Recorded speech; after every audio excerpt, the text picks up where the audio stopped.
Hello, detectives. There was a certain tidiness to the killings in Youngstown. Usually they happened late at night when there were no witnesses or police, and only the lights from the steel furnaces still burned. Sometimes neighbors would hear the short, sharp sound of gunfire, and then nothing. A silence you can't describe unless you've heard it, which if you're lucky you haven't. Everyone suspected who the killers were. They lived in the neighborhood, sometimes just down the street, but no one could ever prove anything. Sometimes their methods were simple: a bullet to the back of the head, or a bomb strapped under the hood of a car. Or sometimes, like when they got Mr. Magda, they allowed for the more dramatic, tranquilizing their victim with a stun gun and wrapping his head in tape until he could no longer breathe. Yet the most frightening method, the one that captured the city's imagination, was the most immaculate: the disappearance of people in broad daylight. They were the city's ghosts. Police found their cars empty on the side of the street, the engines still warm, or their dinner tables still piled with food. They had, in the most classic sense, been rubbed out. The only sign of the killers was an artistic flourish: the dozen long-stemmed white roses victims often received just before they vanished. So when Lenny Strollo ordered the hit that summer night in 1996, there was no reason to believe it would go down any differently. As the top mafia don in Ohio's Mahoning Valley, he presided over the killings and disappearances in and around Youngstown from his farm in nearby Canfield, where he tended his gardens and ate vitamins to quiet his heart. His reach extended over nearly an entire corner of the state, a stretch of land that was home to more than 200,000 people, and that had become, by all accounts, the most crooked county in America, a place, in the modern era, where the mafia still held sway over every element of society, from the police to the judges to the politicians. Only months earlier, Strollo had ordered his main mob rival mowed down as he drove to work. But this time his choice of target was more brazen: the newly elected county prosecutor, Paul Gaines. The mafia didn't ordinarily take out public officials, but the 45-year-old prosecutor had so far resisted all the customary overtures, bribes, and campaign contributions, and it was now widely rumored that he planned to hire, as his chief investigator, the man the mafia hated most, Bob Croner.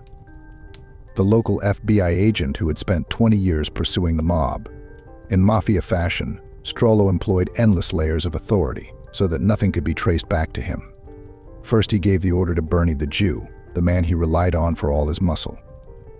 Bernie, in turn, hired Jeffrey Riddle, a black drug dealer turned assassin who was obsessed with the mafia and, according to friends, boasted that he'd one day be the first nigger ever inducted into the family.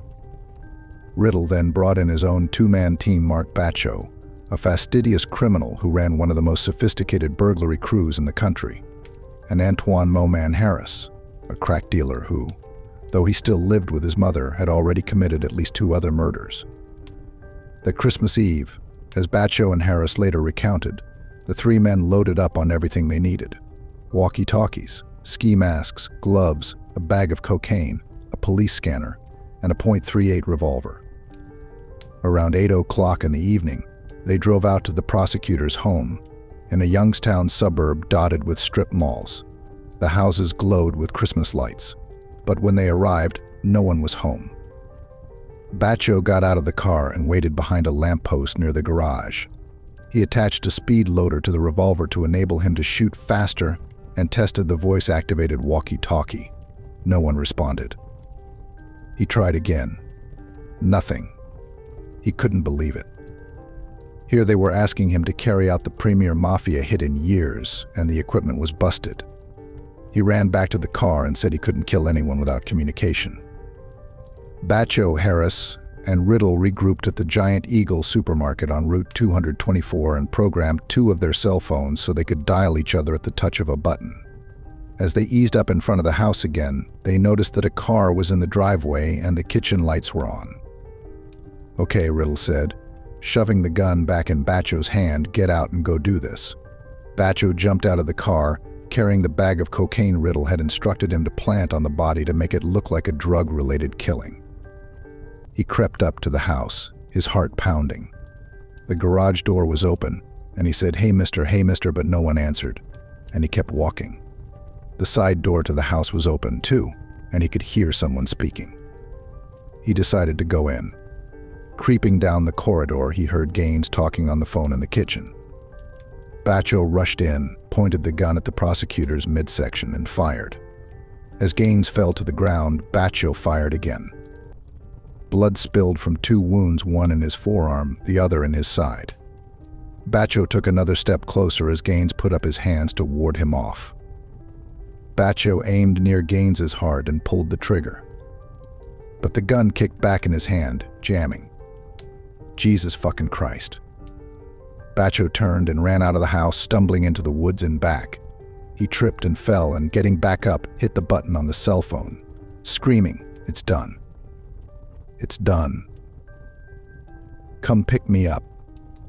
As he came out of the woods, he saw the car approaching down the street and lurched toward it, jumping into the back seat. He crouched down, shivering. "Did you kill him?" Harrison Riddle asked. "I think so," Baccio said uncertainly. "You don't know," Riddle said.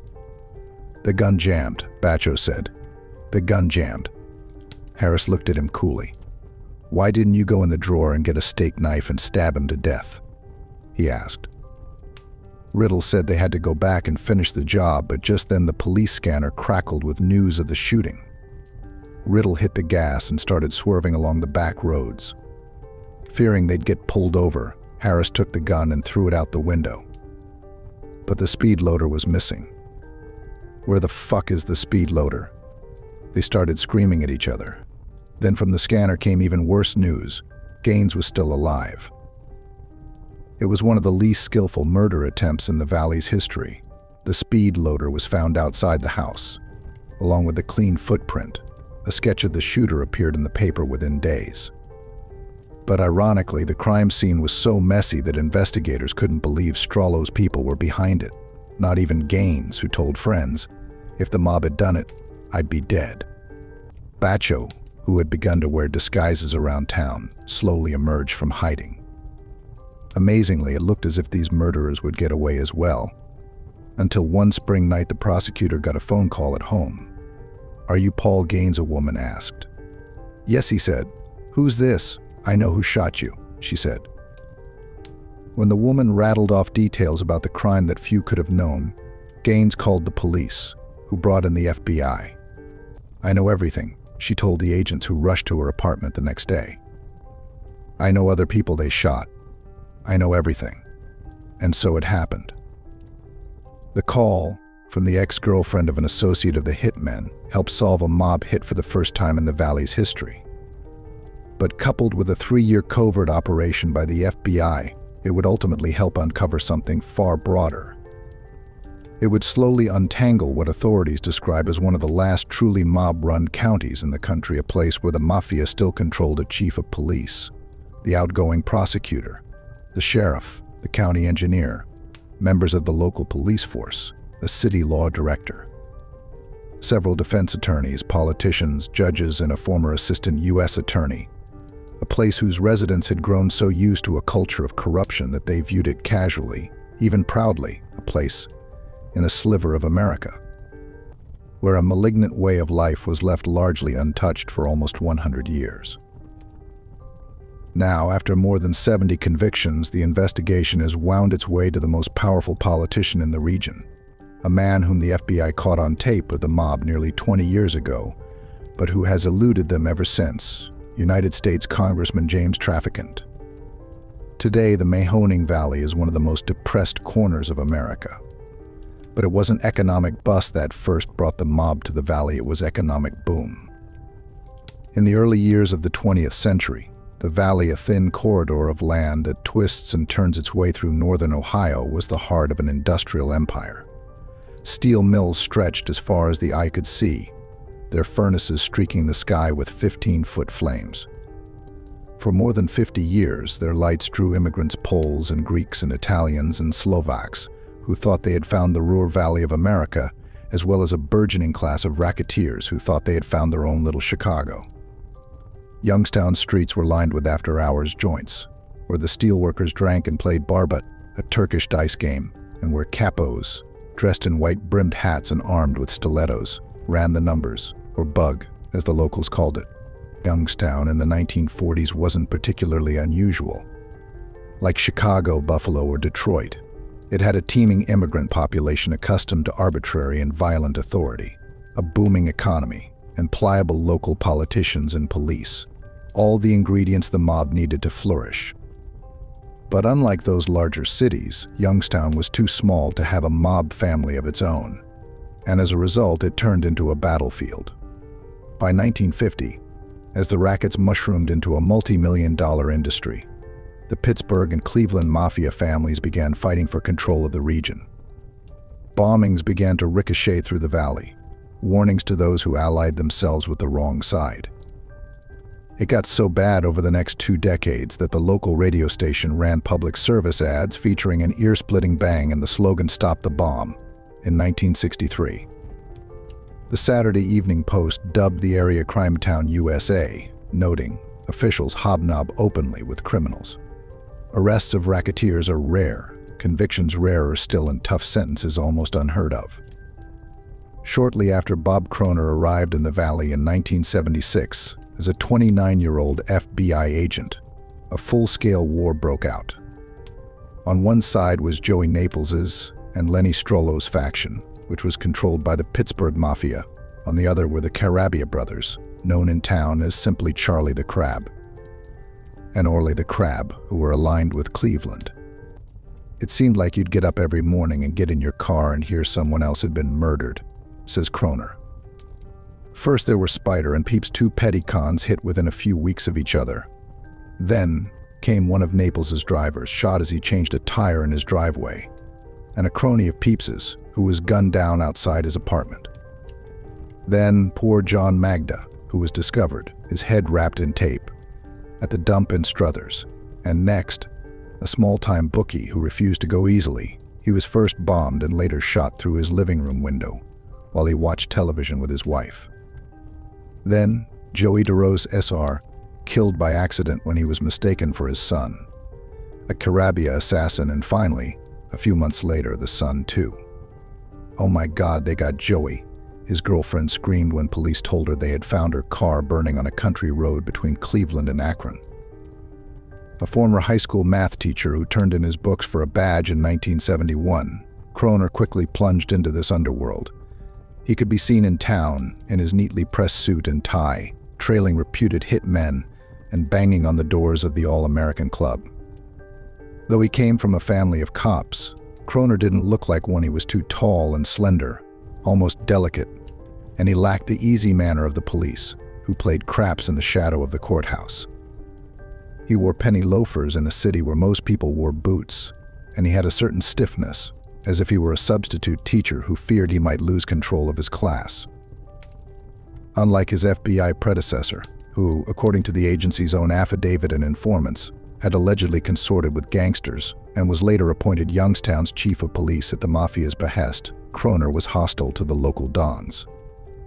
Prickly and shy, he spent hours alone in his small office, smoking cigarettes and listening to intercepted conversations between the different gangs. He made little diagrams of each family, to which he added further details whenever he received a tip from an informant. He did everything he could to bring down their enterprise, tapping their phones, tailing their cars, subpoenaing their friends. In other words, he was, as Strollo and his cronies put it, a motherfucker. One day in the spring of 1981, not long after Charlie the Crab, the head of the Cleveland faction, disappeared without a trace, Croner searched the apartment of one of the city's most notorious assassins. The apartment was cluttered with knickknacks, and Croner and his partner went through each room carefully. In a cabinet, Croner noticed a bread box and opened it. Inside, tucked amid the stale bread, was an audio tape. When he played it, he heard vaguely familiar voices. "He's a scared motherfucker. And you either play our fucking game or you are going to be put in a fucking box." Two of the voices, he was sure, belonged to Charlie and his brother, Orly the Crab. But there was also another voice, one Croner thought he recognized from television and radio. Then it dawned on him it was Youngstown's newly elected sheriff, a former college football star, James Traficant. Later, acting on a tip, Croner and his partner drilled open the Carabbia's sister's safe deposit box, where they found a similar tape with a handwritten note that said, "If I die, these tapes go to the FBI in Washington. I feel I have more people after me because of these tapes, and I pray and ask God to guide and protect my family." At headquarters, Croner and his colleagues listened to a jumble of voices arguing about which public officials were allegedly being paid off by the rival Pittsburgh mob. "You believe they got all them fucking people," Orley said. "I know they got Mayor Vukovic," Traficant said. "Oh, they definitely got Vukovic," said Charlie. "I know they got Leskovansky," Traficant continued. "I know they got Haynes, I know they got Morley. I know they got Gilmartin." "They don't have Gilmartin," said Charlie. Traficant paused, as if running through the names in his mind. "I don't know all of them," he finally said, "but I know it's a fucking fistful." With its Pittsburgh rival controlling many of the Valley's politicians, the Cleveland faction knew it needed some polls of its own.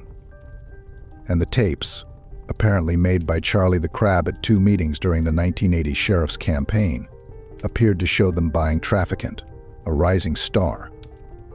"I am a loyal fucker," Traficant informs the Carabbia brothers at one point, "and my loyalty is here. And now we've got to set up the business that they've run for all these fucking years and swing that business over to you. And that's what your concern is. That's why you finance me. And I understand that." The arrangement, according to the tapes, was an old-fashioned one. Traficant acknowledged receiving more than $100,000 from the Cleveland faction for his campaign. In exchange, he'd use the sheriff's office to protect the Carabbia's rackets while shutting down their rivals. "Your Uncle Tony was my Goomba," said Charlie. "And we feel that you're like a brother to us. We don't want you to make any fucking mistakes." Traficant assured his benefactors that he was solid and that, if any of his deputies betrayed them, they'll fucking come up swimming in the Mahoning River. But according to the tapes, Traficant wasn't primarily worried about his deputies, he was worried about the Pittsburgh mob. As Charlie knew, Traficant had accepted money from Pittsburgh, to some $60,000, the first installment of which came with the message, "I want you to be my friend." The young candidate for sheriff was double-crossing the Pittsburgh family. He had just given over at least some of their money to Charlie the Crab to prove his loyalty, and he knew that, when they found out, they would retaliate. "Look, I don't want to fucking die in 6 months, Charlie," Traficant said. On the tapes, Croner and his colleagues could hear Traficant hatching a plan to protect himself from the Pittsburgh Mafia and the officials they controlled. "Let's look at it this way," OK said. "They do have the judges. They can get to the judges and get what they need done. What they don't have is the sheriff, and I'm one step ahead." On the day he was sworn into office, Traficant said, he'd take some of the money the Pittsburgh family had given him and use it as evidence to arrest them for bribery. What's more, he described what he and the Crabs would say if their secret dealings were ever exposed. "I was so fucking pissed off at this crooked government. I came to you and asked you guys if you would assist me to break it up, and you said, fuck it. We'll do it. Okay? That's going to be what you're going to say in court." Orley too asked Charlie. "He's got a bad heart." "Look," said Traficant, "I'm not talking fucking daydreams. If they're gonna fuck with me, I'm gonna nail them." Traficant was taken with the audacity of his plan. "If you think about it," he mused at a later point, "if I fucking did that, you can run for governor," said Charlie. They all broke into laughter. After Croner and his superiors reviewed the tapes, they called Traficant down to headquarters. Croner had never met the sheriff before, and he watched as he settled into the chair across from him. Traficant was an imposing figure, with wide shoulders and thick brown hair that stuck up on top so that, at first glance, it looked like a wig. You could tell from his muscles that he had once worked in the mills, and he walked as if his joints had been worn down to the bone. As they exchanged pleasantries, Croner told Traficant he had grown up in Pittsburgh and watched him play football at the university there, where Traficant had starred as a daring quarterback who, as one NFL scout put it, at the most critical point in a game, will keep the ball himself and run with it, bowling over anyone in his path. After only a few seconds, Traficant slumped in his seat. "I don't want to hear any more," he said, according to Croner. "I've heard enough." In the FBI's version of events, Traficant acknowledged he'd taken the money, and he agreed to cooperate in exchange for immunity. In front of 2 witnesses, he then signed a confession that read, in tiny, cursive letters during the period of time that I campaigned for sheriff of Mahoning County, Ohio. I accepted money, with the understanding that certain illegal activities would be allowed to take place in Mahoning County after my election, and that as sheriff I would not interfere with those activities. According to the FBI, it wasn't until several weeks later that Traficant recanted his confession, after learning that he would likely have to resign as sheriff and that the reason for his resignation would become public. "Do what you have to do," he told Croner, "and I'll do what I have to do." Or as Traficant later told the local TV station, "All those people trying to put me in jail should go fuck themselves." The FBI did what it had to first, arresting the 41-year-old sheriff for allegedly taking $163,000 in bribes from the mob, and for willfully and knowingly combining, conspiring, confederating, and agreeing with racketeers to commit crimes against the United States.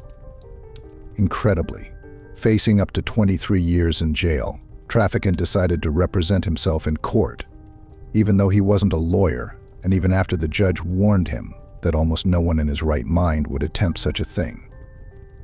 On the day of the trial, pacing the courtroom in a short-sleeved shirt, Traficant told the jury just what he had vowed he would say on the Carabbia tapes, that he was conducting the most unorthodox sting in the history of Ohio politics, in a role that he said deserved an Academy Award. Traficant told the rap gallery that he had been acting all along as an undercover agent, trying to convince the Carabbia brothers he was on their side so he could use them to shut down the more powerful Pittsburgh faction.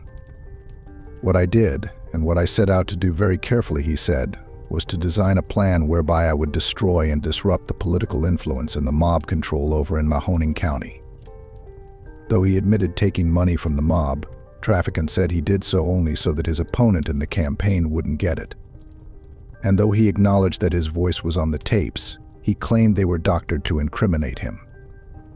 And though he agreed he had signed a statement, he said it was different from the fraudulent confession the FBI introduced into evidence. And though he confessed he had initially lied to the FBI about the sting, he said it was only because he couldn't trust its agents, one of whom, back in the 60s, was allegedly tied to the mob. Indeed, he insisted that, if the FBI hadn't intervened, he would have cleansed the most corrupt county in the country. "The point of the matter I want to make is this," he said. "I got inside of the mob. Then I fucked the mob." It was a stunning performance. When Croner finally took the stand and testified that he had seen Traficant sign the confession, the sheriff jumped out of his chair and yelled, "That's a goddamn lie." During cross-examination, he taunted his FBI adversary, saying, "Oh, I see and know, Bob." Half crazy, half charming, he referred to himself as my client and asked reporters, "How am I doing?" in a region instinctively wary of outsiders. He became, by the end of his defense, an emblem of the valley. In Youngstown, people held parties on his behalf. His supporters sold T-shirts touting his heroic struggle. It didn't matter that the IRS would later find Traficant liable for taking bribes and evading taxes, in a civil trial in which he took the fifth, or that the money he had allegedly taken as evidence for the sting was never turned over, or that one of his deputies claimed on the stand that Traficant had repeatedly asked the deputy to shoot him to make it look like an attempted mob hit. Traficant understood his community better than anyone else. It took a jury 4 days to decide to acquit. Charlie the Crab was wrong about only one thing: Traficant wouldn't become governor. He would become a United States congressman. By the time Traficant went to Washington, D.C. in 1985, the valley was already disintegrating. The worldwide demand for steel had plummeted, plunging the area into near-permanent recession. Mills barricaded their doors. Department stores closed. At least one airline discontinued its service to the region. By the end of the decade, the population in Youngstown alone had fallen by more than 28,000, while the sky, leaden for half a century, turned almost blue. Traficant, re-elected to term after term in Congress, railed against the closings, sometimes even sounding a little like Charlie the Crab. When one of the last steel mills in the region filed for bankruptcy in the late 80s, Traficant warned, "I think this is beyond all this talking phase. If the owner rips off the last industrial facility, then someone should grab him by the throat and stretch him a couple of inches." But there was nothing he or anyone else could do. And if prosperity had brought the mob to the valley a half-century earlier, depression cemented its rule. The professional classes that did so much to break the culture of the mafia in Chicago and Buffalo and New York in the 1970s and 80s practically ceased to exist in Youngstown. Much of the valley's middle class either left or stopped being middle class. And so Youngstown experienced a version of what sociologists have described in the inner city. The city lost its civic backbone, its doctors and lawyers and accountants. The few upstanding civic leaders who remained were marginalized or cowed. Hierarchies of status and success and moral value became inverted. The result was a generation of bachos, kids who worshipped the Dons the way other children worshipped Mickey Mantle or Joe DiMaggio. Bacho even tattooed a picture of a legendary mob boss on his left upper arm, telling people proudly, "I'd take a bullet for him." Meanwhile, Lenny Strollo and his partners, in need of players for their cash-strapped casinos, began catering to the local drug dealers and criminals, who were the only people left with money to spend.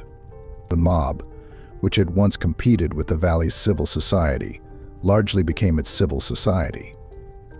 As late as 1997, in the small city of Campbell, Strollo controlled at least 90% of the appointments to the police department. He fixed the civil service exam so he could pick the chief of police and nearly all the patrolmen.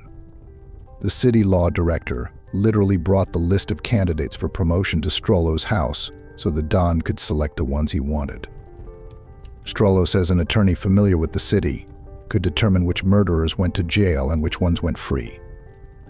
In 1996, while 3 mob hitmen, including Mo Man Harris, were on their way to kill their latest target, they were pulled over by the Campbell police for speeding, according to people in the car. In the vehicle, the cops found an AK-47 rifle, a .357 Magnum revolver, and a 9mm pistol. One of the killers used his cell phone to call Jeff Riddle, who rushed to the scene and told the police the men were running an errand for Bernie the Jew. The cops let them go. In the rare instances when the police arrested a reputed mobster, Strollo and his associates simply paid off the judges. There was such a sense of impunity that once in the spring of 1996, when an incorruptible judge prevented Strollo from fixing a particular assault case, he dispatched Bacho with a walkie-talkie and a silencer to warn the defense attorney so they could get a mistrial. I said, "Are you attorney Gary Van Brocklin?" Bacho later recalled. And he said, "Yes, I am."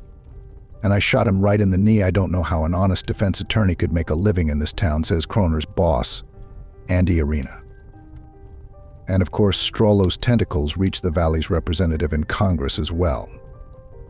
Until he was exposed in 1998, Traficant's top aide in the district, Charles Onesti, served as the bagman between Strollo and the city's corrupt public officials. Traficant had hired Onesti in 1984, despite his claims on the infamous tapes that Onesti was a mob crony, whom he would arrest as part of his so-called sting to clean up the valley. While working for Traficant, Onesti would meet Strollo at the Don's farm or talk with him on the phone. The two even conspired to steal a stretch of city pavement as it was being laid down. The hold that the mob has had here to this day, says Arena, I don't think you'll see anywhere else in the United States. The FBI sting that would start unraveling this web of corruption began in 1994. Croner, now middle-aged, had given up smoking through hypnotism and put several pounds on his slender frame. One morning, as he met with other agents in their cramped office in nearby Boardman Township, he could barely contain his frustration. He had just witnessed the disintegration of one of his few triumphs. 14 months after he'd nailed Strollo for gambling, his nemesis had re-emerged from prison and reasserted his power. Even when we bust them, Croner thought, they just come back. So after years of disappointment, Croner and his colleagues opted for a new approach. Rather than attack the mob from the top, as they had in the past, they'd start at the bottom, with the number runners and the stick handlers at the Barbet games. The investigation was based on the theory of carpenter ants. If you didn't eliminate all of them, even the smallest ones, they would simply multiply again. We set forth right in the beginning that we were not going to stop until we got to the nest, says Croner. And if it meant having to work deals with people we had lots of evidence against, that's what we were going to do if it would lead us up the chain. One of the first people they persuaded to cooperate was a local bookie named Michael Sabella, who worked in the markets and always smelled of fish. After being questioned by the feds on another matter, he agreed to wear a wire around the county's gambling dens. Eventually, he gave them enough evidence to get wiretaps on several low-level members of Strollo's sprawling enterprise, who, in turn, gave them enough evidence to tap more phones and so on. As the number of intercepted conversations mushroomed into the thousands, Croner and his partners, John Stoll and Gordon Clow, spent days sifting through transcripts. But after more than a year of sleepless nights, they still hadn't penetrated the Mafia's innermost circle. Hoping to shake the tree, as Croner put it, they started raiding gambling joints, which finally gave them enough evidence to install bugs in Strollo's kitchen and telephones. They began picking up snippets of incriminating conversations. They heard what sounded like a plot to shake down a priest and what some asshole did before. He got whacked. At one point early in their investigation, Croner got a tip from an informant that Strollo was going to kill one of his rivals, Ernie Biondillo. Feeling a moral obligation to warn Biondillo, he picked up the phone and called him. "This is Bob Croner," he said. "You know who I am?" "Yeah, I know who you are." "Well, I need to sit down and talk to you alone." They met that night in a parking lot. Croner hoped the warning would encourage Biondillo to cooperate with the investigation. But Biondillo just kept saying, "Who the fuck wants to kill me?" Croner studied him hard. "I can't tell you that. I'm not out here to start a war." Unable to get an answer, Biondillo drove off in his Cadillac. Several months later, as Biondillo turned down a deserted street, 2 cars boxed him in, and 2 men wearing rubber masks opened fire.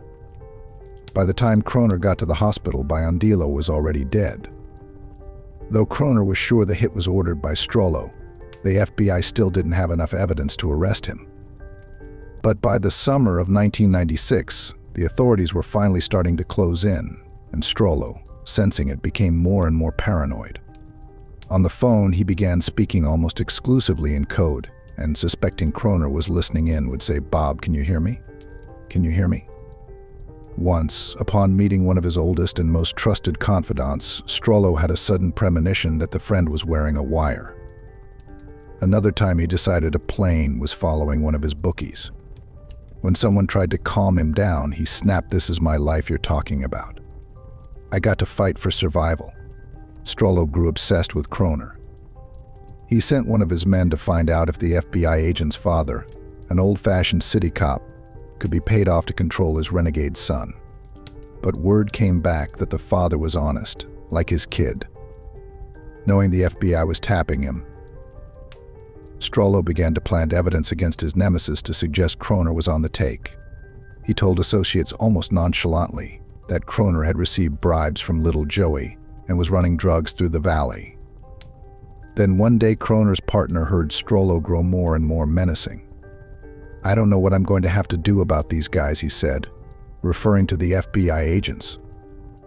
Not long afterward, unbeknownst to the FBI, Strollo ordered the hit on Gaines, the county prosecutor who, the Mafia believed, was about to hire Croner as his chief investigator. But the bungled hit, of course, only created a bigger problem. In spring 1997, Gaines received the phone call fingering the hapless assassins, on the basis of information from the caller, the scorned woman. As Croner gratefully called her Bernie the Jew, Riddle and Harris were all charged with attempted murder. One day, as Bacho was leaving his house with a friend to go to Jay's Hot Dogs, an unmarked car pulled up behind him. "Are you Mark Bacho?" 2 men said, jumping out of their car. "No, I'm not Mark Bacho." "I don't know him," Bacho replied. But in spite of his protestations, they took him into custody, where he eventually became, as he put it, the lowest form of life there is, a mob rat. On a cold morning just before Christmas 1997, dozens of FBI agents fanned out through the valley, arresting more than 28 other mob associates. When Croner showed up at Strollo's door with an arrest warrant, Strollo said, "Are you happy now, Bob?" In the end, nearly all of Strollo's underlings pleaded guilty and turned evidence against one another, except for Bernie the Jew and Riddle, the two men who had adopted the old Sicilian code even though they could never be officially inducted. The only ones who had any balls were a Schwarze and a Schein, said one of the lawyers familiar with the case. Bernie insisted there was nothing to worry about. Strollo would never turn on them and break his oath of silence. But just before the trial, even as Bernie was speaking, Strollo's lawyer was leading his client upstairs, where he cut his final deal with the prosecution and told Croner, "You win." In the end, nearly all of Strollo's underlings pleaded guilty and turned evidence against one another, except for Bernie the Jew and Riddle, the two men who had adopted the old Sicilian code even though they could never be officially inducted. The only ones who had any balls were a Schwarze and a Schein, said one of the lawyers familiar with the case. Bernie insisted there was nothing to worry about. Strollo would never turn on them and break his oath of silence. But just before the trial, even as Bernie was speaking, Strollo's lawyer was leading his client upstairs, where he cut his final deal with the prosecution and told Croner, "You win." The announcement is surely one of the strangest moments in C-SPAN's history. "I will probably be under indictment in the next few months," Traficant says, staring into the camera. It is March 2000, almost 20 years since his last arrest. The congressman has put on a somber black coat and tie for the occasion, but his hair is slightly tousled and his trademark long sideburns make him look like an aging biker. In his 16 years in Congress, Traficant has earned a reputation as a fiery, eccentric populist who often appears on the House floor, in polyester suits, to champion the working class and rail against the IRS. In a city without memory, he has become known simply as the honorable gentleman from Ohio, an almost cultish figure who sleeps in his office to save money and closes his speeches with the line, "Beam me up, Mr. Speaker." But today he looks as if he hasn't slept in weeks, and he says he's scared to death. Hawks are circling, buzzards are circling, sharks are circling, trying to kill the Traficant election. He stammers. He pauses, his cheeks flushed. "Let me tell you what, 20 years ago, not quite, I was the only American in the history of the United States to defeat the Justice Department. They have targeted me ever since." Suddenly, he points his finger into the camera. "I'm targeting them.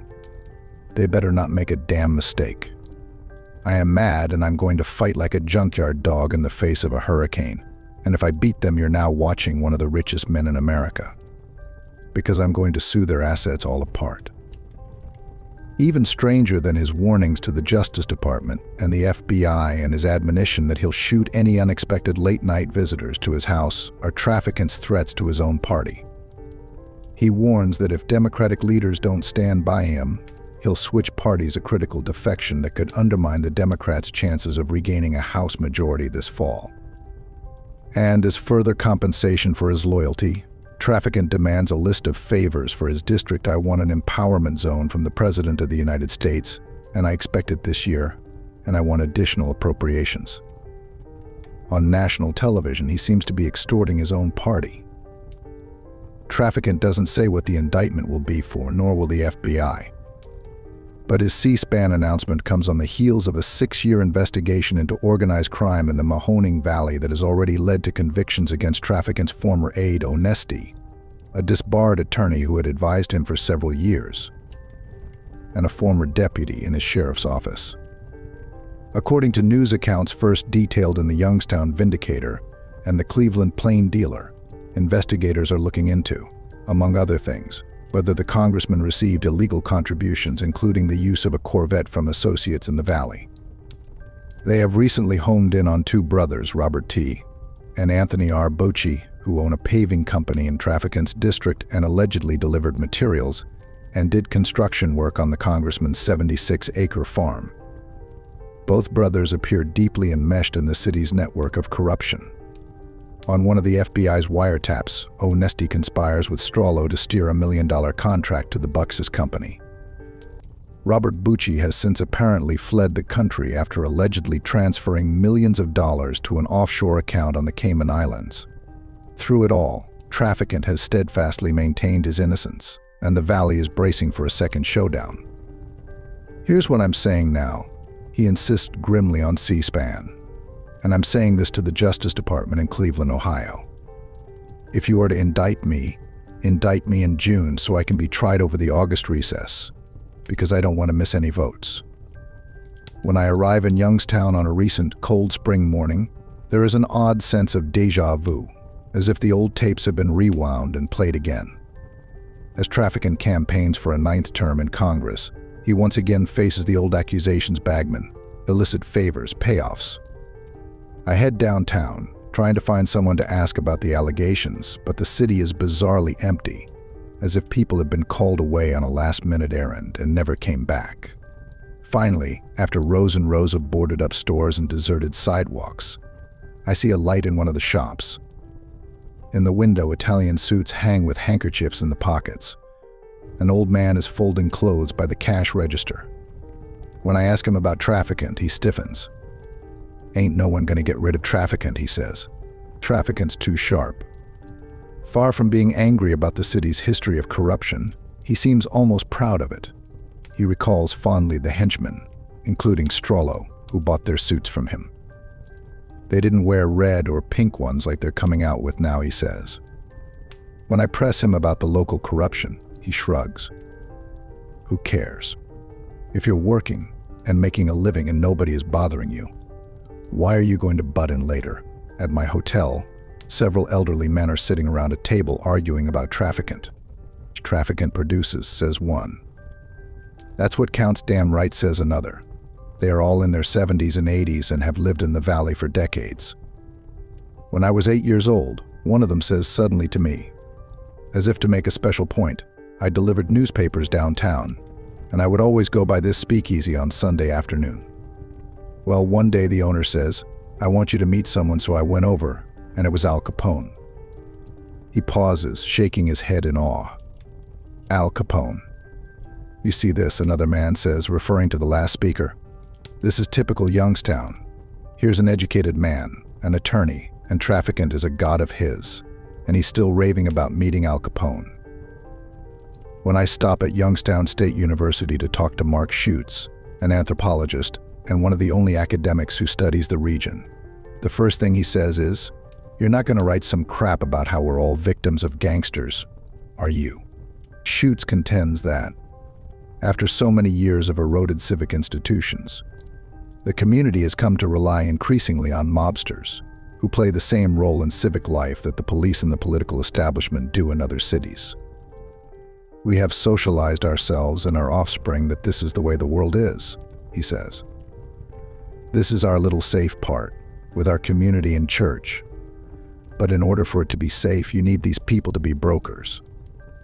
Indeed, in a world where corruption is normal, he says, values prized in other cities are, in the valley, deemed counterproductive. We don't see high ideals as being a benefit, he explains.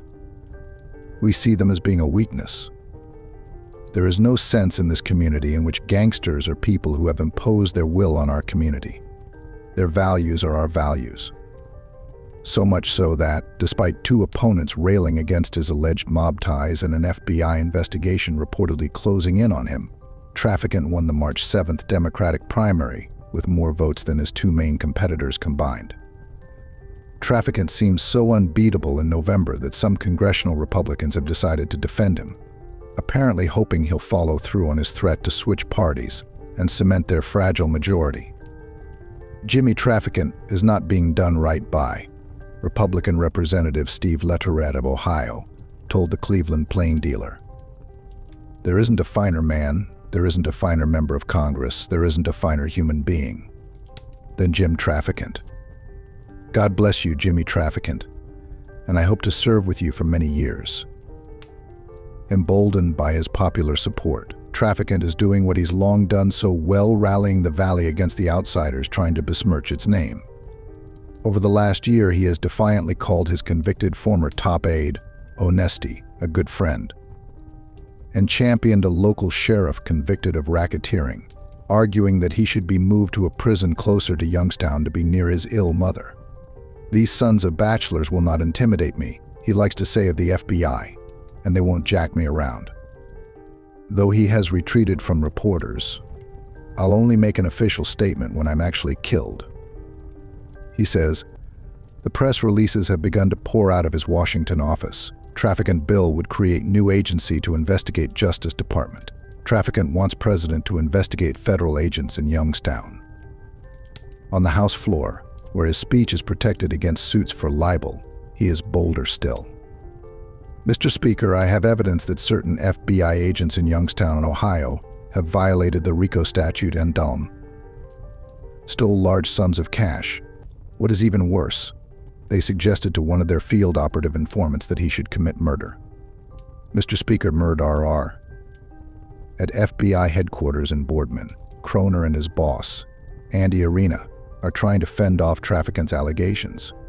They are careful not to say anything about the press releases, the pending investigation of the congressman, or even the 1983 trial. But it is clear they are under siege. On talk radio, Traficant supporters denounce Croner as a thief, a con man, a crook, a creep, a liar, and a dope dealer. The thing that most depressed me, says Croner, was when I became the subject on talk radio one day, and they were discussing my integrity. He folds his arms. I just have to block out those things. Rather than a hero, he has become almost a pariah. Everything is turned upside down here, says Arena. As Croner sits in his neatly pressed jacket and loafers, his 20-year anniversary FBI medallion mounted prominently on a thick gold ring, he seems slightly defensive. Every time we charge another public official, the media presents it as another black eye for the community, he says. I'd prefer if they'd portray it to the community as another step in cleansing ourselves. We've got to take a look at what's being done here as a positive thing. It is dusk by the time he shows me around the valley, and we rush past the old steel mills, past the Greek coffee house and the doll house, and all the other gambling dens. Past the place where Bernie the Jew met with his team of hitmen, and where Strollo had Ernie Biondillo whacked in broad daylight. We're a part of this community like everyone else, Croner says at one point. We suffer the same problems if we live in a corrupt town. He pauses for a moment, perhaps because he can't think of anything to say, or perhaps because he's not able to talk about the expected Traficant indictment, or perhaps because he realizes that, after 25 years in the Mahoning Valley, he's done all he can do. As long as they choose to put people in office who are corrupt, he says, nothing will ever change.